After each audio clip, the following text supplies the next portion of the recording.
Welcome to First Garden, New Gardener. I'm Joey Barrett. I've got some Silver King hybrid sweet corn here. Now we started this on our Tuesday program a couple of weeks ago. What I'm about to do with it is put it in some smart pots in our makeshift self-watering container. Now I've seen other gardeners do this with very good success.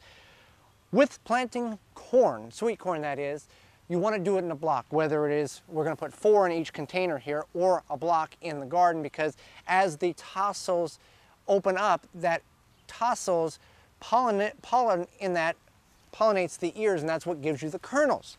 So we're going to do 8 total here, 4 in each container, and you can kind of see the progression here. There is some great container sweet corn available on the market.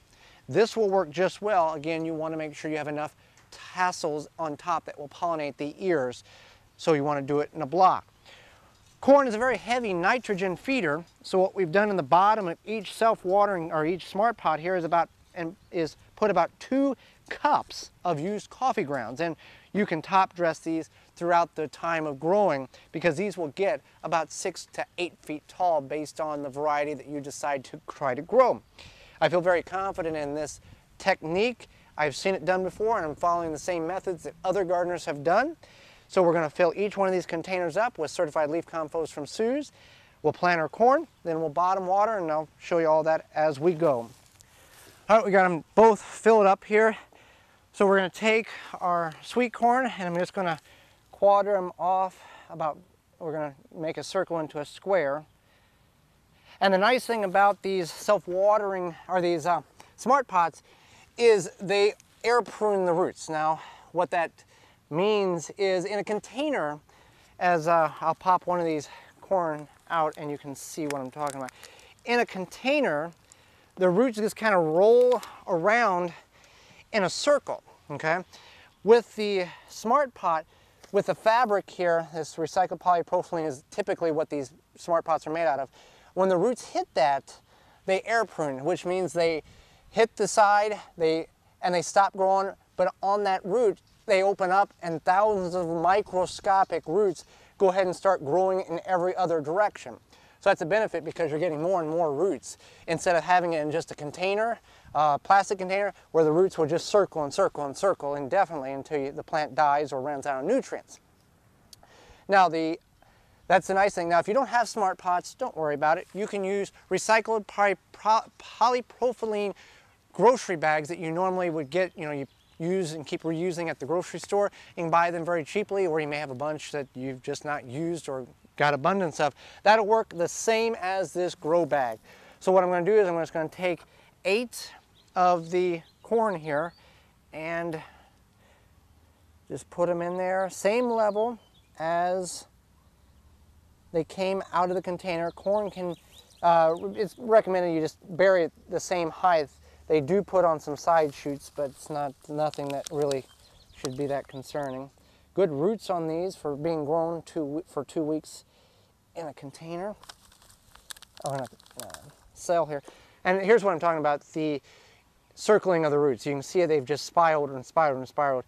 Now, if you do grow corn in a container, if you start it inside, you want to just gently, ever so much, not tearing the roots, just loosen the roots up enough so they can go, hey, something's different here, and they can start growing in other directions. The reason why you might want to start corn inside versus outside is because you can get a jump start. It was too cold 2 weeks ago to start corn outside, but it's warm enough now. We started it inside, and we've got a jump start, as well as not every seed is going to germinate. And if you're in an urban setting, you want to make sure you utilize every square foot that you have available to grow. And if you start them inside and everything comes up, or not everything comes up, you can pick those that have come up and condense your area of growing as well. So that's a couple of reasons why you might want to start inside if you have the room space available. Put that one there. Now I'm going to get these other 4 planted, and then we'll talk about how this thing's going to turn into a self-watering container. All right, so I've got them both planted now. Now what I've got this setting in is just basically a giant, I don't know, Tupperware tub of some sort or another. And this is going to be our water reservoir. Now, What we're going to do is we're going to bottom water and just keep a steady amount of water in the basin here because the soil will wick it up as it needs it. So we just got water from our rain barrel and we're just going to bottom water here. One may be enough, one jug appears to be enough. Now, if you are concerned with the chance of mosquitoes, you can do a couple of different things here. One, you could put the containers in here as is, then fill it up with large stones and then top water until you see the water come up right above the stones or right in the level of the top of the stones. That would be one way of eliminating that possibility. As well as you could encase this, if we wanted to, we could put this bag over and cut holes and then set our containers in them. We don't have the concern with mosquitoes as other people may based on where you may live in the world. So we're going to do it and leave it just like this. I am going to add more water to, it's sloping towards me, so there's not a whole lot I can do to level it, but I can put as much water in this as possible. And as it gets hotter and hotter, obviously more will evaporate. So we'll have to water it more frequently. But this will allow it to keep enough water in it in the early portions of the summer for maybe a week, in the hottest portions of the summer, maybe just a couple of days. But it's a great way to grow some corn if space is very limited for you. Thanks for watching. I'm Joey Barrett, and this has been First Garden, New Gardener.